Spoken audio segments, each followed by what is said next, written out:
Hello everyone, मैं doctor Rupesh Patidar MBBS from Chirayu medical college and hospital Bhopal से। इस वीडियो में हम बात करेंगे हार्ट अटैक से बचने के लिए आपको अपनी डाइट में क्या क्या चेंजेस करने चाहिए, या फिर जो हार्ट अटैक के पेशेंट हैं वो अपनी डाइट में या फिर अपनी डेली हैबिट्स में, लाइफस्टाइल में चेंजेस करके अपने क्लॉट को कैसे हटा सकते हैं। तो सबसे पहले हम बात करते हैं, क्या आप अपने ब्लॉकेज को पूरी तरीके से क्लियर कर सकते हैं? तो इसका जवाब है नहीं। यदि आपकी आर्टरी, कोरोनरी आर्टरी 60-70% ब्लॉक हो चुकी है और उसके बाद में आप डाइट, एक्सरसाइज, ये सब का जो रोल है वो ये है कि आपका जो क्लॉट है वो उसको आगे बढ़ने से बचाएगी। यदि कि आपका 60% 70% ब्लॉक है तो 80-90 नहीं होगा। ये क्लॉट धीरे धीरे यदि आप रेगुलरली फॉलो करते रहेंगे तो क्लॉट कम हो सकता है, लेकिन ये क्लॉट जीरो हो जाए या पूरी तरीके से क्लियर हो जाए ऐसा भी नहीं है। हार्ट अटैक का जो मेन कारण होता है वो होता है कोलेस्ट्रॉल, जो कि हमने इससे पहले वाले वीडियो में डिस्कस किया था। तो आपको अपनी डाइट में कोलेस्ट्रॉल को कम करना है। यदि आप कोलेस्ट्रॉल कम करेंगे तो आपको हार्ट अटैक आने के चांसेस कम हो जाएंगे। अब कोलेस्ट्रॉल को आप कैसे कम कर सकते हैं? कोलेस्ट्रॉल का जो सोर्स होता है, आपकी बॉडी में कोलेस्ट्रॉल कहाँ से आता है? वो आपकी डाइट से आता है। डाइट के अंदर जितने भी एनिमल प्रोडक्ट होते हैं, जैसे कि मिल्क और उससे रिलेटेड दूध, घी, पनीर, या फिर आप कोई भी नॉन वेजिटेरियन प्रोडक्ट खाते हैं, जैसे कि आप नॉन वेजिटेरियन हैं या फिर आप अंडा खाते हैं, तो इन सब में जो कोलेस्ट्रॉल है वही आपकी बॉडी में जाता है और वही एक्यूमुलेट होके आपका क्लॉट बनता है। तो यदि ये सब आप नहीं खाएंगे तो आपका क्लॉट जो बनने की प्रोसेस है वो रुक जाएगी।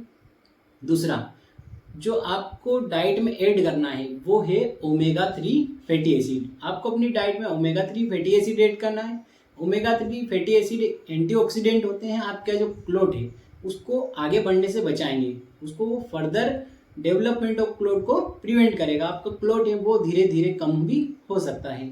तीसरा पॉइंट, आपको अपनी डाइट में पॉली अनसेचुरेटेड फैटी एसिड को ऐड करना है, या फिर आपका जो ऑयल है उसमें आप देखें, मार्केट से आप ऑयल लाते हैं तो उसके पीछे आप देखना कि उसमें लिखा होता है पॉली अनसेचुरेटेड फैटी एसिड उस ऑयल के अंदर कितना है। आपको एक ऐसा ऑयल प्रीफर करना है जिसके अंदर ऊफा और मूफा ज़्यादा हो।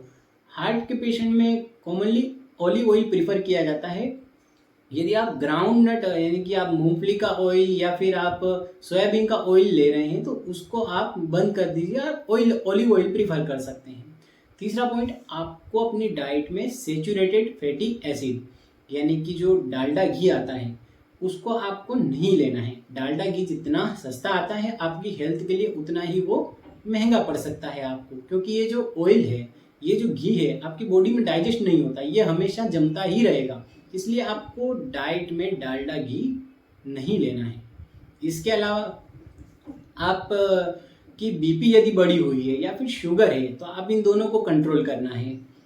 तो बीपी कंट्रोल करने के लिए आपको नमक कम से कम खाना है। यदि आप शुगर के पेशेंट हैं और आपको बीपी के पेशेंट है, प्लस आप हार्ट अटैक को प्रिवेंट करना चाहते हैं, तो नमक आप कम से कम करें। कितना कम करें? तो पर पर्सन आपको 5 ग्राम एक दिन के अंदर है, ये आप फिक्स कर लीजिए कि आपको पर पर्सन 1 चम्मच से ज़्यादा नमक नहीं खाना है। इसके अलावा आपको अपनी डाइट के अंदर वेजिटेबल्स और फ्रूट ऐड करने हैं।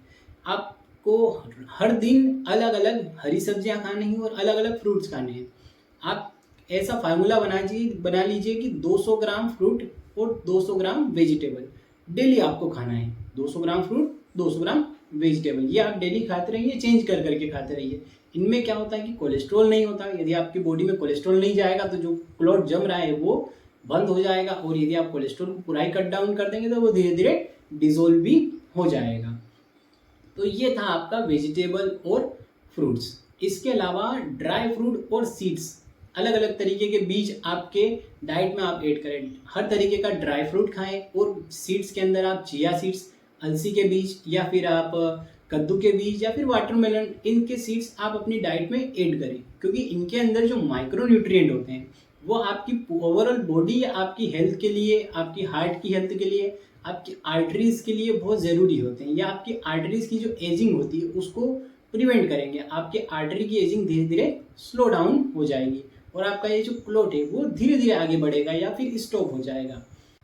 अब बात करते हैं हार्ट अटैक में आपको डाइट में क्या नहीं लेना है। तो आपको कोई भी तला हुआ खाना, कोई भी रोस्टेड या फिर बेकरी का आइटम जैसे केक हो गए, टोस्ट हो गए, ये आपको नहीं खाना है। इसके अलावा डालडा घी जैसे कि मैंने बताया वो आपको नहीं खाना है। आपको बीपी शुगर के पेशेंट है तो इसकी मेडिसिन ले और बीपी शुगर को कंट्रोल में रखें। अब बात करते हैं दूसरे पॉइंट के बारे में, यानी कि स्मोकिंग और अल्कोहल। यदि आप स्मोकिंग बंद कर देंगे तो आपको हार्ट अटैक आने के चांसेस बहुत ही कम हो जाएंगे। लेकिन आप स्मोकिंग कर रहे हैं और आपने डाइट में चेंज कर दिया तो उसका इतना कोई सिग्निफिकेंस नहीं रहेगा। इसलिए डाइट के साथ साथ में आपको स्मोकिंग और अल्कोहल को भी बंद करना पड़ेगा, तभी आपको हार्ट अटैक आने के चांसेस कम रहेंगे। आप देखेंगे सिर्फ मैं डाइट में चेंज कर दूं, स्मोकिंग या अल्कोहल में आपने कोई चेंज नहीं किया है तो उसका इतना सिग्निफिकेंट इफेक्ट आपकी बॉडी में नहीं आएगा। इसलिए स्मोकिंग और अल्कोहल दोनों को बंद करें। इसके अलावा आपको तीसरे नंबर पे जो काम करना है वो है एक्सरसाइज। डेली आपको एक्सरसाइज करना है, हफ्ते में कम से कम 5 दिन आप डेली एक्सरसाइज करें। आधा घंटा सफिशिएंट है। आपको माइल्ड टू मॉडरेट एक्सरसाइज करना है, हल्की एक्सरसाइज करना है। ऐसा नहीं कि बहुत ही हैवी वेट आप उठाने लग गए जिम जाके, या फिर आप ट्रेडमिल पर 4-5 किलोमीटर तेज स्पीड में भाग रहे हैं, ये आपको नहीं करना है। आपको हल्की वॉकिंग या फिर जॉगिंग करना है, जिससे आपकी बॉडी का जो रिक्वायरमेंट है, ब्लड की रिक्वायरमेंट, वो थोड़ी सी बढ़े। एकदम ऐसा नहीं कि आपके हार्ट पर बहुत ज़्यादा लोड आ जाए, ऐसी एक्सरसाइज आपको नहीं करना है। या फिर आप हार्ट के पेशेंट हैं तो आप यदि एंटीजी जो हार्ट के में नाइट्रोग्लिसरीन टेबलेट यूज़ होती है, यदि आप ये खा रहे हैं तो इसको खाने के तुरंत बाद आपको एक्सरसाइज नहीं करना है। या तो पहले करें या फिर कुछ टाइम रुकें, उसके बाद में आपको एक्सरसाइज करना है। और आपको हेवी मील्स के बाद में भी एक्सरसाइज नहीं करना है कि जैसे आप किसी दिन बहुत ज़्यादा खाना खा लिया और उसके बाद में आप एक्सरसाइज करने लग गए, ऐसा नहीं करना है। खाना खाने के बाद में आपका ब्लड जो है वो पेट की तरफ डाइवर्ट हो जाता है खाना डाइजेस्ट करने के लिए, तो ये आपको नहीं करना है। आप प्रिफर करें कि खाना टुकड़ों टुकड़ों में खाएं। जैसे कि दिन में आपको 4 या 5 सीटिंग में खाना खाएं, 2-2 रोटी 5 बार खा ली। ऐसा नहीं कि आपको 5 रोटी सुबह 5 रोटी शाम को, ऐसे नहीं खाना है। आपको खाने को अपने पार्ट को डिवाइड करके खाएं। तो ये थे हार्ट अटैक से बचने के लिए आपको किन किन बातों का ध्यान रखना है। सबसे पहले डाइट के अंदर आपको कोलेस्ट्रॉल नहीं खाना है, सोडियम कम करना है, हरी सब्जियां, हरे फल फूल खाएं। दूसरा, आपको स्मोकिंग अल्कोहल नहीं करना है। यदि आप कर रहे हैं तो उसको लिमिट करें या फिर बंद कर दें आप यदि अल्कोहल पी रहे हैं तो। तीसरा पॉइंट, आपको यदि पहले बीपी या शुगर है तो उसकी मेडिसिन लेते रहें, बीपी शुगर को कंट्रोल में रखें। चौथा पॉइंट, आप रेगुलरली एक्सरसाइज करते रहें।